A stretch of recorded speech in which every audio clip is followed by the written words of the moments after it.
సమయం రాకుండా ఏదీ జరగదు. రామయ్య సన్నిధిలో నిరీక్షణ ఉంది, చీకటి మాత్రం లేదు.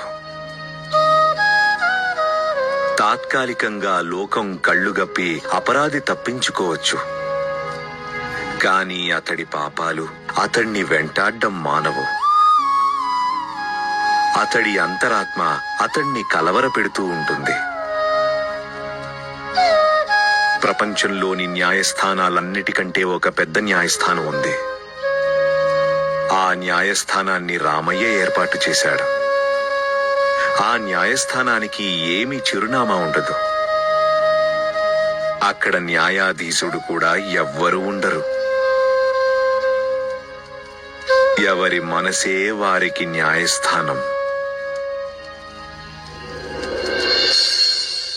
ఇక ఆ మనసే ఒకరోజు ఖచ్చితంగా తీర్పు ఇస్తుంది.